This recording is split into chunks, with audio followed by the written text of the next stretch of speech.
সবাইকে জ্ঞানপীঠে স্বাগতম। আমি দেবযানী ব্যানার্জি। আজকে শুরু করছি প্রাচীন ভারত পর্বের ৩ নম্বর অধ্যায়, যেখানে আমি কোয়েশ্চেন রেখেছি বৌদ্ধ এবং জৈন ধর্ম সম্পর্কে, অর্থাৎ ভারতবর্ষে যে প্রতিবাদী ধর্ম আন্দোলন হয়েছিল সেই প্রতিবাদী ধর্ম আন্দোলন সম্পর্কে প্রশ্ন রেখেছি।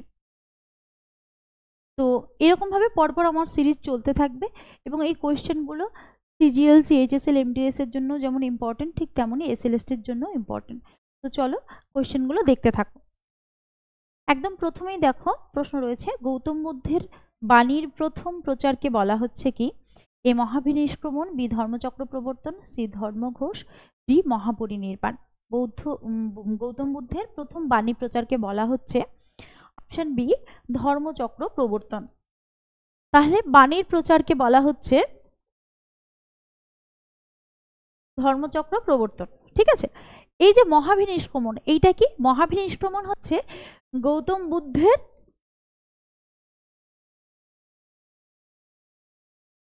গৃহত্যাগ। ঠিক আছে, গৃহত্যাগকে বলা হচ্ছে মহাবিনিষ্ক্রমণ।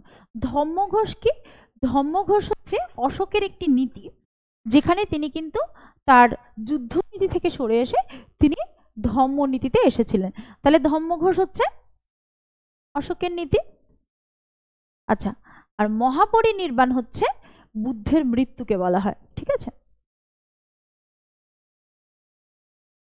তাহলে মহাপরিনির্বাণ হচ্ছে বুদ্ধের মৃত্যুকে দর্শিত করে।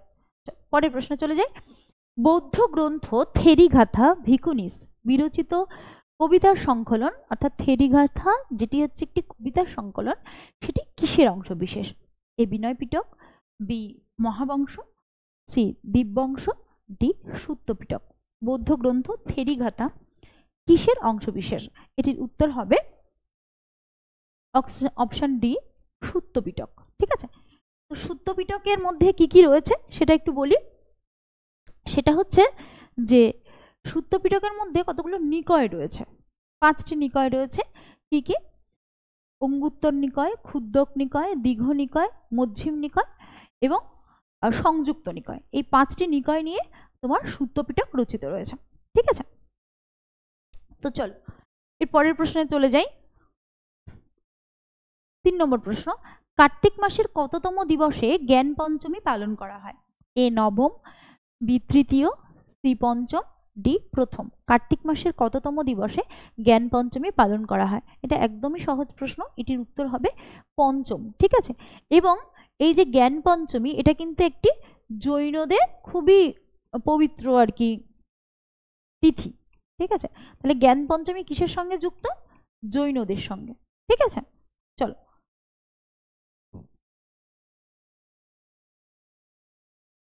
পরের প্রশ্নে চলে যাই। 3টি পিটকের মধ্যে অভিধর্ম পিটকে নিম্নের কোনটি নিয়ে আলোচনা করে? এ দার্শনিক চিন্তা ভাবনা, বি যারা সংঘাতে যোগদান করে তাদের জন্য নিয়ম শৃঙ্খলা, সি গৌতম বুদ্ধের শিক্ষণ, ডি সারনাথের স্তম্ভ প্রসঙ্গত সমূহ। এটির উত্তর হবে 3টি পিটকের মধ্যে অভিধর্ম পিটক যেটি নিয়ে আলোচনা করে তা হলো এ দার্শনিক চিন্তা ভাবনা। ঠিক আছে, তাহলে অভিধর্ম পিটকে হচ্ছে দার্শনিক চিন্তা ভাবনা, সুত্ত পিটকে হচ্ছে বুদ্ধ ধর্মের যেসব তোমার মূলত অনুশীলনের কথাগুলো সেগুলো রয়েছে, আর বিনয় পিটকে বিভিন্ন নিয়মাবলী রয়েছে। তাহলে একটু বলে নিই, তাহলে সুত্ত পিটকে রয়েছে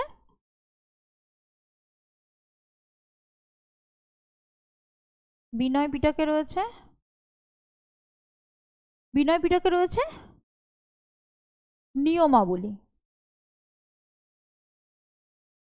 এবং সুত্ত পিটকে রয়েছে অনুশাসন। ঠিক আছে, বিভিন্ন ধর্মীয় অনুশাসন কিভাবে কি করতে হবে সেইগুলো রয়েছে সুত্ত পিটকে। ঠিক আছে, অনুশাসন এবং ধর্মের অনুশীলন। ঠিক আছে, ধর্ম কিভাবে প্র্যাকটিস করবে সেগুলো রয়েছে। আর বিনয় পিটকে নিয়মাবলী, আর অভিধর্ম পিটকে রয়েছে কি দার্শনিক চিন্তা ভাবনা। চলো পরের প্রশ্নে চলে যাই। 5 নম্বর প্রশ্ন, ভগবান বুদ্ধের সমাধি ক্ষেত্র রামভর স্তূপ ভারতের কোন রাজ্যে অবস্থিত?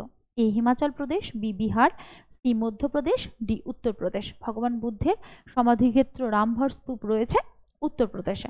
ঠিক আছে, এটি বর্তমানে উত্তরপ্রদেশে, কিন্তু এটি কিন্তু কুশীনগরে অবস্থিত ছিল এবং কুশীনগর ছিল সেই সময়ে কাদের রাজধানী? মল্লদের। ঠিক আছে, মল্ল রাজাদের বাস ছিল। আচ্ছা, পড়ো প্রশ্নে চলে যাই। গৌতম বুদ্ধ কোথায় প্রথম ধর্ম উপদেশ দিয়েছিলেন? এ কুশীনগর, বি বারবারা গুহা, D Bodhgaya, C Bodhgaya, D Sarnath. Gautam Buddha প্রথম কোথায় ধর্ম উপদেশ দিয়েছিলেন? এটির উত্তর হবে ডি সারনাথে। ঠিক আছে, সারনাথের মৃগদাব উদ্যানে। ঠিক আছে, তিনি প্রথম কিন্তু ধর্ম উপদেশ দিচ্ছেন। তাহলে সারনাথের কোথায়? মৃগদাব উদ্যানে। পরের প্রশ্নে চলে যাচ্ছি। ভারতের কোন রাজ্যে বৌদ্ধ তীর্থস্থান কার্দাং মঠ অবস্থিত? এ Jharkhand, B Goa, C Himachal Pradesh, D Kerala. ভারতের কোন রাজ্যে বৌদ্ধ তীর্থস্থান কার্দাং মঠ অবস্থিত? এটির উত্তর হবে সি হিমাচল প্রদেশ। ঠিক আছে, হিমাচল প্রদেশে কার্দাং মঠ অবস্থিত এবং কার্দাং মঠ কিন্তু খুব সুন্দর এবং এখানে বহু প্রাচীন কিন্তু গ্রন্থাগার রয়েছে বৌদ্ধ ধর্মের। 8 নম্বর প্রশ্নে চলে আসি। বোধিসত্ত্বের ধারণাটি কার সাথে যুক্ত? এ জৈন, বি শিখ, সি মহাযান বৌদ্ধ, ডি হীনযান বৌদ্ধ। বোধিসত্ত্বের ধারণাটির উত্তর হবে অপশন সি মহাযান বৌদ্ধ। কারণ মহাযানীরা প্রথম যাকে বুদ্ধকে অবতার হিসেবে দেখছে এবং তার পুজো অর্চনা শুরু করতে, সেই জন্য বোধিসত্ত্বের ধারণা কিন্তু মহাযান বৌদ্ধের সঙ্গে যুক্ত। চলো পরের প্রশ্নে যাই। গৌতম বুদ্ধের জন্মস্থানটিতে একটি কুঞ্জবন ছিল, এটির নাম কি? A Lumbini, B Mawphlang, C Mangbarni, D ক্যাভাস। গৌতম বুদ্ধের জন্মস্থানটিতে যে কুঞ্জবনটি ছিল সেটির নাম হচ্ছে লুম্বিনী উদ্যান। ঠিক আছে, এবং এই লুম্বিনী উদ্যানে সম্রাট অশোক যখন যাচ্ছেন, হ্যাঁ, তখন তিনি কি করছেন? যখন বুদ্ধগয়া দর্শন করতে যাচ্ছে তখন সেখানে একটি লেখ পাওয়া যাচ্ছে, সেই লেখর নাম হচ্ছে রুমিনদেই লেখ।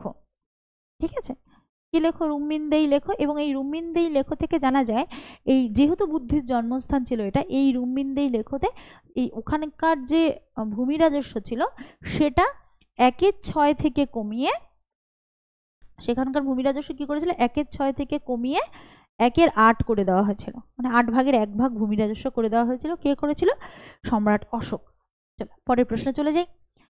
ভারত ইতিহাসের নিম্নের কে ভাবী বুদ্ধ যে পৃথিবীকে বাঁচাবে? এ অবলোকিতেশ্বর, বি লোকেশ্বর, সি মৈত্রেয় এবং ডি পদ্মপাণি। ভারতের যে ভাবী বুদ্ধ যে পৃথিবীকে বাঁচাবে তিনি কে? এটি হলো অপশন সি উত্তর। এটার নাম, এটি হলো মৈত্রেয়।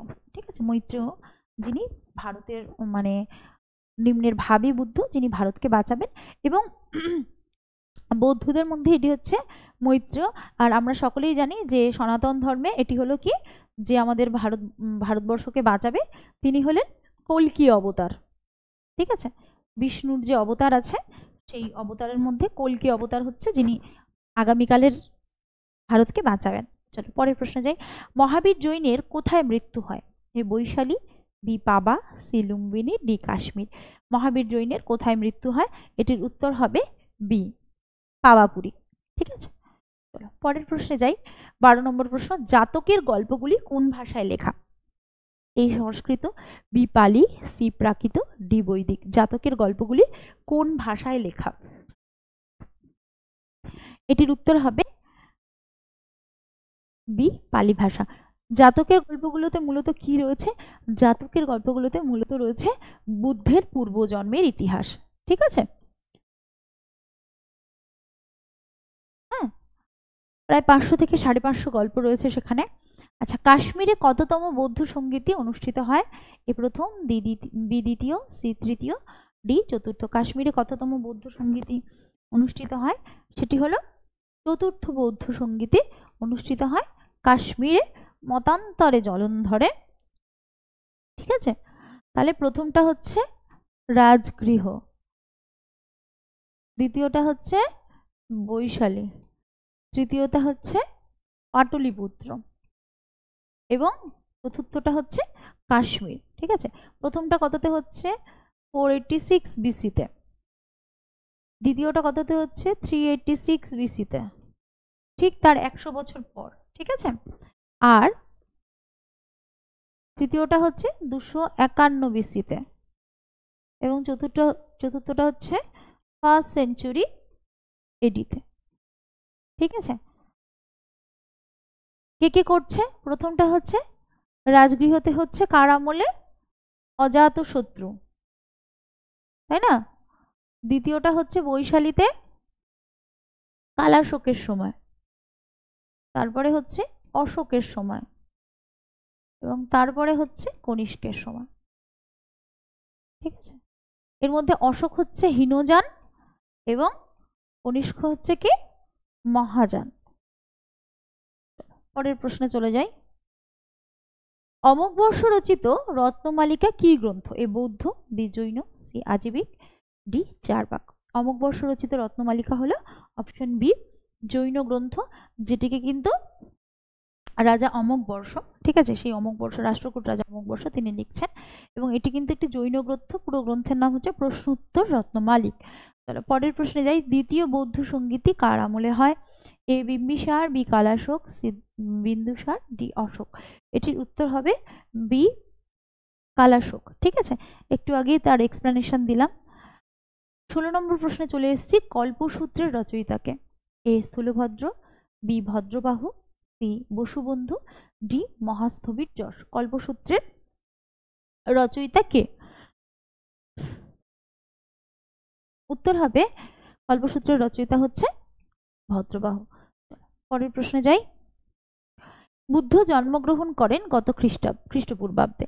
523, খ্রিস্টপূর্ব 563, খ্রিস্টপূর্ব 623, খ্রিস্টপূর্ব 602। উত্তর হবে খ্রিস্টপূর্ব 563। ঠিক আছে, 563 খ্রিস্টপূর্বাব্দে তিনি জন্মগ্রহণ করেন। মহাবীর কত বছর বয়সে দেহত্যাগ করেছিলেন? এ 58, বি 64, সি 72, ডি 82। মহাবীর যত বছর বয়সে জন্মগ্রহণ মৃত্যুবরণ করেন বা দেহত্যাগ করেন তা হলো 72 বছর বয়স। আচ্ছা, কোন বৌদ্ধ গ্রন্থে বর্ণ বিষয়ে রাজা অম্বতীপুত্র এবং কচনার মধ্যে কথোপকথন লিপিবদ্ধ আছে? এটির প্রশ্ন হলো কোন বৌদ্ধ গ্রন্থে রাজা অবন্তিপুত্র এবং কচনার মধ্যে কথোপকথন লিপিবদ্ধ আছে?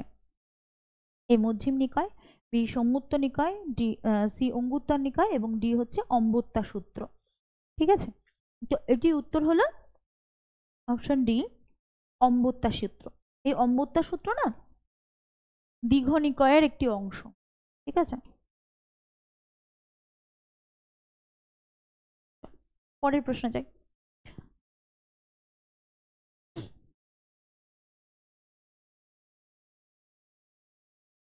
কোন ধর্মমতে ভাগ্যই সবকিছু নিয়ন্তা বা নির্মাতা, মানুষ ক্ষমতাহীন? এ জৈন, বি বৌদ্ধ, সি আজীবিক, এবং ডি মীমাংসা। কোন ধর্মমতে ভাগ্যই সবকিছু নিয়ন্তা? তা হলো অপশন সি আজীবিক। আজীবিক ধর্মের প্রবক্তা হলেন মঙ্খলি গোসাল। ঠিক আছে, পরের প্রশ্নে যাই। দ্বিতীয় জৈন সম্মেলন কোথায় হয়? A Vaishali, B Varanasi, C Valabhi, D Berar. দ্বিতীয় জৈন সম্মেলন কোথায় হয়েছিল? বৈশালী, বারাণসী, বলভী, বেরার। এটির উত্তর হবে বলভীতে। প্রথম জৈন সম্মেলন হচ্ছে পাটলিপুত্রতা। ঠিক আছে, এবং দ্বিতীয়টা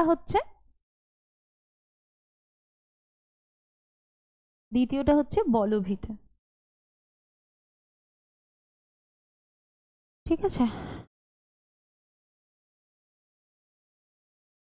দেখো 22 নম্বর প্রশ্ন রয়েছে। নিচের কোন বৌদ্ধ গ্রন্থটি সংস্কৃত ভাষায় লিখিত? এ দিব্যবদান, বি মহাভাংশ, সি দিব্যংশ, এবং ডি হচ্ছে লিন্দ পঞ্চহ। নিচের কোন বৌদ্ধ গ্রন্থটি সংস্কৃত ভাষায় রচিত? এটির উত্তর হবে অপশন এ দিব্যবদান। ঠিক আছে, দিব্যবদান গ্রন্থটি কিন্তু সংস্কৃত ভাষায় রচিত, বাকিগুলো হচ্ছে সব পালি ভাষায়। আচ্ছা, 23 নম্বর প্রশ্ন। ভদ্রবাহুর অনুগামীরা কি নামে পরিচিত ছিল? এ শ্বেতাম্বর, বি দিগম্বর, সি আজীবিক, ডি বৌদ্ধ। ভদ্রবাহুর অনুগামীরা হচ্ছে দিগম্বর নামে পরিচিত ছিলেন। এই ভদ্রবাহু কিন্তু চন্দ্রগুপ্ত মৌর্যেরও কিন্তু কি ছিলেন? গুরুদেব ছিলেন। আচ্ছা, দিগম্বর হচ্ছে তাহলে কি? ভদ্রবাহু। আর শ্বেতাম্বর হচ্ছে স্থূলভদ্র। ঠিক আছে,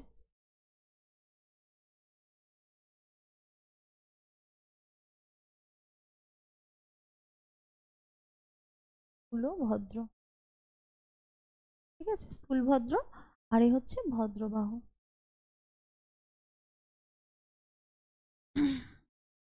পরের প্রশ্নে যাই, 24 নম্বর প্রশ্ন। প্রথম বৌদ্ধ সঙ্গীতি অনুষ্ঠিত হয় কার আমলে? A Ajatashatru, B Bimbisara, C Ashoka, D Kalashoka. এটির উত্তর হবে এ অজাতশত্রু এবং সময়কাল হচ্ছে 486 BC। ঠিক আছে। আচ্ছা, প্রথম বৌদ্ধ সঙ্গীতিতে আরো নতুন কিছু তথ্য দিই। প্রথম বৌদ্ধ সঙ্গীতিতে কি রচিত হচ্ছে? সেটা হচ্ছে আনন্দ এবং উপালি। ঠিক আছে, এরা হচ্ছে বিনয় পিটক রচনা করছে এবং সুত্ত পিটক রচনা করছে।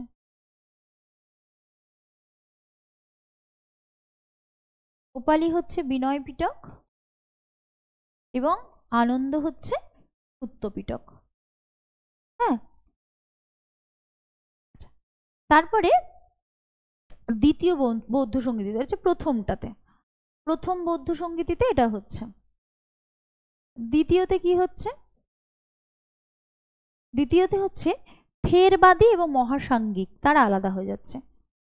ঠিক আছে, থেরবাদী এবং মহাসাঙ্গিকরা আলাদা। তৃতীয়তে গুরুত্বপূর্ণ বিষয় হচ্ছে অভিধর্ম পিটক রচিত হচ্ছে এবং চতুর্থতে আমরা জানি যেটা কনিষ্কের সময়, সেখানে কি হচ্ছে হীনযান এবং মহাযান আলাদা হচ্ছে।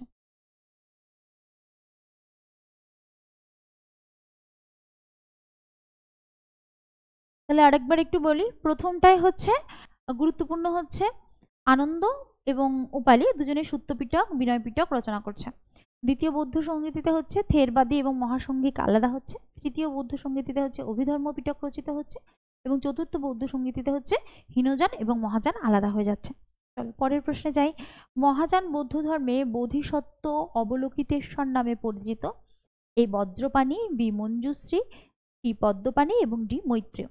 মহাযান বৌদ্ধ ধর্মে বোধিসত্ত্ব অবলোকিতেশ্বর নামে পরিচিত কি? ঠিক আছে, এটা একটু বলি। সেটা হচ্ছে যে এটির উত্তর হবে কি? উত্তর হবে পদ্মপাণি। ঠিক আছে, পদ্মপাণিকে বলা হয় করুণার প্রতীক। ঠিক আছে, এবং মনে হয় যে এই পদ্মপাণি হচ্ছে যিনি জীবের রক্ষা করার জন্য বারংবার পৃথিবীতে আসবেন। ঠিক আছে, মানে জীবের মুক্তির জন্য। আর মৈত্রেয় তো আমি আগেই করলাম যে ভাবী বুদ্ধ। ঠিক আছে, মঞ্জুশ্রী হচ্ছে প্রজ্ঞার প্রতীক। ঠিক আছে, এটিও বুদ্ধের একটি অংশ, এটাকে বলা হচ্ছে প্রজ্ঞার প্রতীক। ঠিক আছে, আর বজ্রপাণি সম্ভবত শক্তির প্রতীক, শক্তি সততা, হ্যাঁ, এর প্রতীক হচ্ছে বজ্রপাণি। ঠিক আছে, চলো তাহলে পরের প্রশ্নে যাই। পদ্মপাণি হচ্ছে করুণার প্রতীক এবং অবলোকিতেশ্বরের হাতে পদ্ম থাকে, সেই জন্য পদ্মপাণি। 26 নম্বর প্রশ্নে, আদি জৈন শাস্ত্রের মধ্যে নিম্নের কোনটি পড়ে না? এ থেরিগাথা, বি আজারাঙ্গ সূত্র, সি সূত্রকৃতাঙ্গ, ডি বৃহৎ কল্পসূত্র। আদি জৈন শাস্ত্রের মধ্যে নিম্নের কোনটি পড়ে না? এ থেরিগাথা, বি আচারাঙ্গ সূত্র, সি সূত্রকৃতাঙ্গ, ডি কল্পসূত্র। এটির উত্তর হবে এ থেরিগাথা। ঠিক আছে, থেরিগাথা হচ্ছে ভিক্ষুণীদের যে রচনাগুলো ছিল, কবিতার সংকলন, সেগুলো কিন্তু আদি জৈন শাস্ত্রের মধ্যে পড়ে না, বাকিগুলো কিন্তু আদি জৈন শাস্ত্রের মধ্যে পড়ে। চলো পরের প্রশ্নে যাই। নিচের কোনটি জৈন ধর্মের ত্রিরত্ন নয়? এ সদ্বিশ্বাস, বি সৎ আচরণ, সি সৎজ্ঞান, ডি সত্যবাদিতা। এর মধ্যে প্রথম তিনটি কিন্তু জৈন ধর্মের ত্রিরত্ন, সৎজ্ঞান, সৎ আচরণ, সদ্বিশ্বাস। যেটি নয় সেটি হলো অপশন ডি সত্যবাদিতা। চলো পরের প্রশ্নে যাই। 28 নম্বর প্রশ্ন, মহাবীরের চিহ্ন হলো কি? এ ফনাতোলা সাপ, বি সিংহ, সি কচ্ছপ, ডি নীলপদ্ম। মহাবীরের চিহ্ন হলো অপশন বি সিংহ। ঠিক আছে, সিংহ দিয়ে কিন্তু মহাবীরকে চিহ্নিত করা হয়। আচ্ছা, এবং ফনাতলা সাপ আমরা জানি যে পার্শ্বনাথ। নিম্নের কোন জায়গাটি বুদ্ধের এক শিলা বিশিষ্ট মূর্তি অবশিষ্ট অবশিষ্ট? এটা রয়েছে কোথায়? A Bamiyan, B Hyderabad, C Kandy, D Lhasa. নিম্নের কোন জায়গাটিতে বুদ্ধের এক শিলা বিশিষ্ট মূর্তি অবস্থিত? তা হলো অপশন এ বামিয়ান। ঠিক আছে, বিশাল মূর্তি। 30 নম্বর প্রশ্ন, বৌদ্ধ ধর্মের প্রধান উদ্দেশ্য কি? এ ধন সম্পদ অর্জন, বি মোক্ষ লাভ, সি নির্বাণ লাভ এবং ডি পুণ্য লাভ। এটির উত্তর হবে অপশন সি নির্বাণ লাভ। তো এই 30টা প্রশ্ন দিয়েই আজকে আমার বৌদ্ধ এবং জৈন ধর্মের যে প্রশ্নোত্তর সেই পর্বটি শেষ হলো। তোমরা যেটা করবে যে এই প্রশ্নের যদি তোমরা পিডিএফ চাও তো আমাদের যে জ্ঞানপীঠ এডুটেক বলে যে টেলিগ্রাম চ্যানেলটা আছে সেখানে সরাসরি চলে যাবে, সেখানে তোমরা পিডিএফ লিঙ্ক পেয়ে যাবে। আর আমাদের চ্যানেলের যে কোনো বিষয় অর্থাৎ আমাদের যে অফলাইন ব্যাচ বা আরও যা যা আছে বিষয় রয়েছে সেই বিষয়ে জানতে আমাদের এই যে স্ক্রিনে দেওয়া নাম্বার রয়েছে সেই নাম্বারে তোমরা ফোন করতে পারো। এছাড়াও আমাদের Instagram handle Jnanpith, Facebook handle Jnanpith, এখানেও কিন্তু তোমরা যোগাযোগ করতে পারো। তাহলে আজকের মতো এই পর্যন্তই। ধন্যবাদ সবাইকে, সবাই ভালো থেকো।